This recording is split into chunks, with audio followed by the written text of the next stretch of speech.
Tatlong dahilan bakit kinakailangan mong magsimba. Ikalawa, bakit kailangan mong may simbahan. At pangatlo, bakit kinakailangan mong nakikisama sa church o sa body of Christ. Alam nyo, nakakalungkot isipin na marami po ako nababalitaan at nakikita na mga maling pananaw ng Kristiyano na okay lang naman daw kahit wala kang church, basta na sumusunod ka pa rin naman daw sa Panginoon o tila bagay di ka naman nakakalimot. Alam nyo, maling-mali po talaga yung ganyang pananaw. Unang-una sa lahat, si Lord ang nagtatag ng church tapos hindi ka makikisama sa church. Common sense na yon. But ganun pa man, meron akong papakita sa inyo na 3 Bible verse bakit mahalaga na nagsisimba ka at nakikisama ka sa simbahan at higit sa lahat, bakit dapat na may local church ka o dapat may simbahan ka. Una, ito ay utos sa atin ng Diyos. Sinabi po ng Hebrews chapter 10 verse 25, not giving up meeting together as some are in the habit of doing, but encourage one another, and all the more as you see the day approaching. Sabi po ng Tagalog translation ay ganito, huwag nating papabayaan ang mga pagtitipon natin, kagaya ng nakaugalian na ng ilan. Sa halip, palakasin natin ang loob ng bawat isa,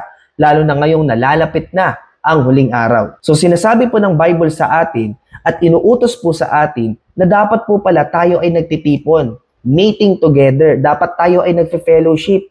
Kaya naman kung ikaw ay isang Kristiyano tapos hindi ka nakikisama sa mga mananampalataya, palagi kang mag-isa, may sarili kang mundo, kapatid, hindi po pwede yan. Ugaliin nating magsimba dahil sa pagsisimba natin, diyan po tayo nagtitipon at nagkakasama-sama. Pangalawang dahilan kung bakit kinakailangan mong magkaroon ng church or magsimba, dahil ang mga hindi sumasama sa church o hindi nagsisimba ay itinuturing na mga lost soul. Basahin po natin sinasabi ng Luke chapter 15 verse 4 to 7. Sinabing ganun dito, kung kayo ay may 100 tupa at nawawala ang isa, ano ang gagawin ninyo? Hindi ba't iiwan ninyo ang 99 sa pastulan at hahanapin ang nawawala hanggang sa makita ninyo? Kung aaralin po natin yung buong context niyan, ito po ay tumutukoy sa mga lost soul. At yung lost soul na ito ay hinalin tulad ng ating Panginoon sa lost sheep. Pag sinabi po nating lost sheep, nawawalang tupa. Ito namang lost soul, mga kaluluwang ligaw na hindi pa natin nawiwin. Kaya meron po tayong tinatawag na soul winning. Because we must win the soul. Yung mga lost soul na ito, o ibig sabihin ng lost soul ay hindi po kasama sa pastulan.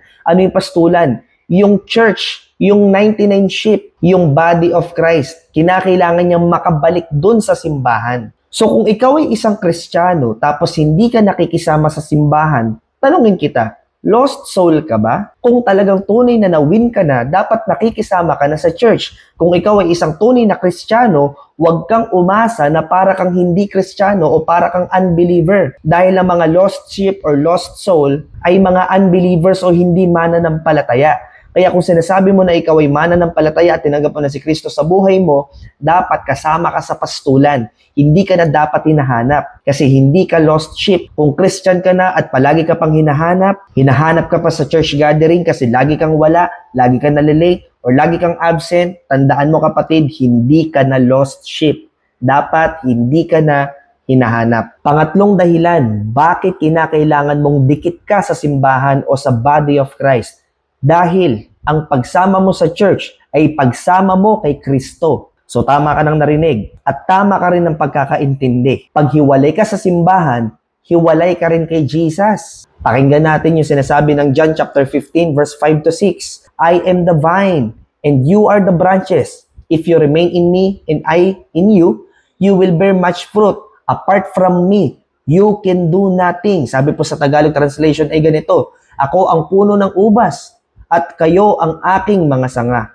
Ang taong nananatili sa akin at ako rin sa kanya ay mamumunga ng marami sapagkat wala kayong magagawa kung hiwalay kayo sa akin.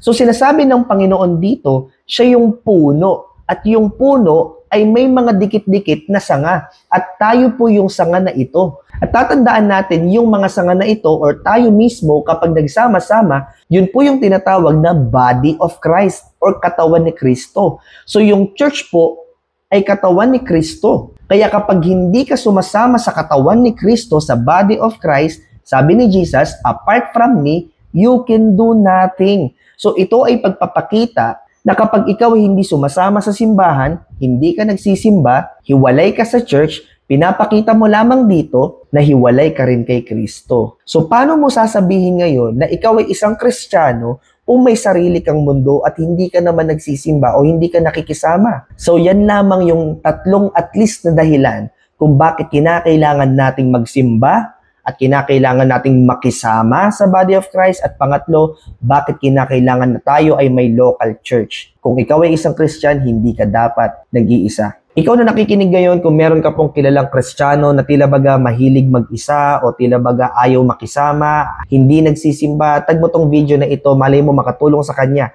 at makabalik siya sa kawan ng ating Panginoong Hesukristo. This is Pastor CJ David. Ingat po ang lahat. Shalom and peace.